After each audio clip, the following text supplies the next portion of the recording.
Em 1847, enquanto os irmãos estavam reunidos no sábado em Topsham, Maine, o Senhor deu-me a seguinte visão. Sentíamos um incomum espírito de oração, e ao orarmos, o Espírito Santo desceu sobre nós. Estávamos muito felizes. Logo perdi de vista as coisas terrestres e fui arrebatada em visão da glória de Deus. Vi um anjo que voava ligeiro para mim. Rápido, levou-me da terra para a cidade santa. Na cidade, vi um templo no qual entrei. Passei por uma porta antes de chegar ao primeiro véu. Este véu foi erguido e eu entrei no lugar santo. Ali vi o altar de incenso, o castiçal com 7 lâmpadas e a mesa com os pães da proposição. Depois de ter eu contemplado a glória do lugar santo, Jesus levantou o segundo véu e eu passei para o Santo dos Santos. No lugar santíssimo vi uma arca, cujo alto e lados eram do mais puro ouro. Em cada extremidade da arca havia um querubim com suas asas estendidas sobre ela. Tinha os rostos voltados um para o outro e olhavam para baixo. Entre os anjos estava um incensário de ouro. Sobre a arca onde estavam os anjos havia o brilho de excelente glória, como se fora a glória do trono da habitação de Deus. Jesus estava junto à arca, e ao subirem a ele as orações dos santos, a fumaça do incenso subia, e ele oferecia suas orações ao Pai com o fumo do incenso. Na arca estava a urna de ouro contendo o maná, a vara de Arão, que florescera, e as tábuas de pedra que se fechavam como um livro. Jesus abriu-as, e eu vi os 10 mandamentos nelas escritos com o dedo de Deus. Numa das tábuas havia 4 mandamentos, e na outra 6. Os 4 da primeira tábua eram mais brilhantes que os 6 da outra, mas o quarto, o mandamento do sábado, brilhava mais que os outros, pois o sábado foi separado para ser guardado em honra do santo nome de Deus. O santo sábado tinha aparência gloriosa, um halo de glória o circundava. Vi que o mandamento do sábado não fora pregado na cruz. Se tivesse sido, os outros 9 mandamentos também o teriam, e estaríamos na liberdade de transgredi-los a todos, bem como o 4º mandamento. Vi que Deus não havia mudado o sábado, pois ele jamais muda, mas Roma tinha o mudado do 7º para o primeiro dia da semana, pois deveria mudar os tempos e as leis. E eu vi que se Deus tivesse mudado o sábado do 7º dia para o primeiro, ele teria mudado a redação do mandamento do sábado, escrito nas tábuas de pedra, que estão agora na arca do lugar santíssimo do templo do céu, e seria lido assim: o primeiro dia é o sábado do Senhor teu Deus. Mas eu vi que nele se lê da mesma maneira como foi escrito nas tábuas de pedra pelo dedo de Deus, e entregue a Moisés no Sinai, mas o 7º dia é o sábado do Senhor teu Deus. Vi que o santo sábado é e será sempre o muro de separação entre o verdadeiro Israel de Deus e os incrédulos, e que o sábado é o grande fator que une os corações dos queridos de Deus, os expectantes santos.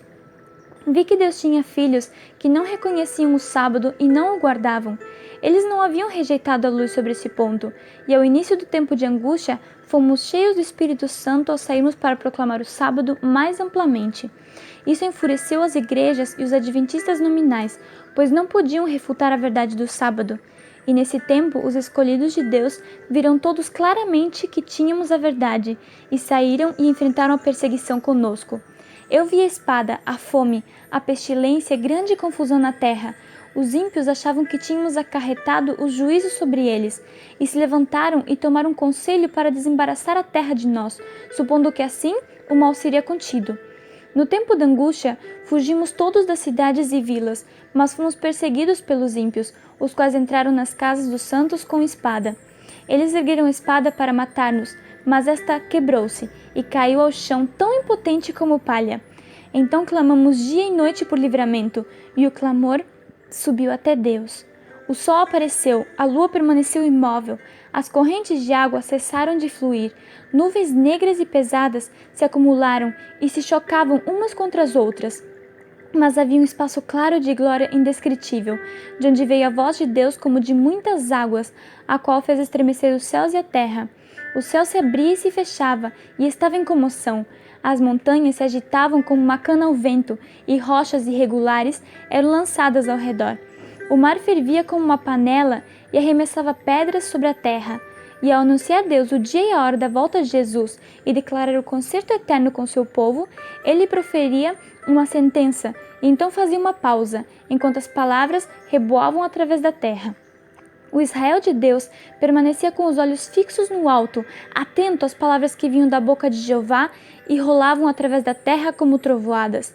Isto era terrivelmente solene, e a fim de cada sentença, os santos clamavam: Glória, Aleluia!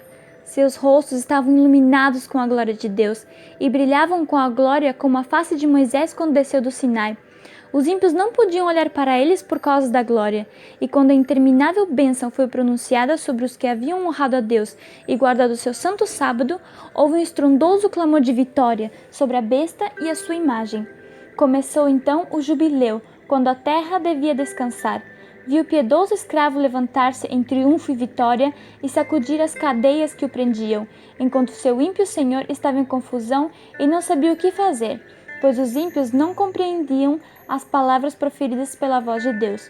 Logo apareceu a grande nuvem branca. Pareceu-me mais adorável que nunca antes. Nela estava sentado o Filho do Homem. A princípio, não vimos a Jesus na nuvem, mas ao aproximar-se esta da terra, pudemos contemplar sua amorável pessoa.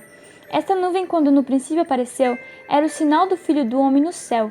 A voz do Filho de Deus chamou os santos que dormiam, saindo estes revestidos de gloriosa imortalidade. Os santos vivos foram mudados no momento e com eles arrebatados no carro de nuvem. Parecia todo ele sobremodo glorioso ao avançar para o alto. Dos lados do carro havia asas e debaixo dele rodas. E ao avançar o carro, as rodas clamavam Santo, e as asas ao se moverem clamavam Santo. E o séquito de santos anjos ao redor da nuvem clamavam Santo, Santo, Santo, é o Senhor Deus, o Todo-Poderoso. E os santos na nuvem clamavam Glória, Aleluia! E o carro subia para a cidade santa. Jesus franqueou os portões da cidade dourada e conduziu-nos para dentro. Aqui recebemos as boas-vindas, pois havíamos guardado os mandamentos de Deus e tínhamos direito à árvore da vida.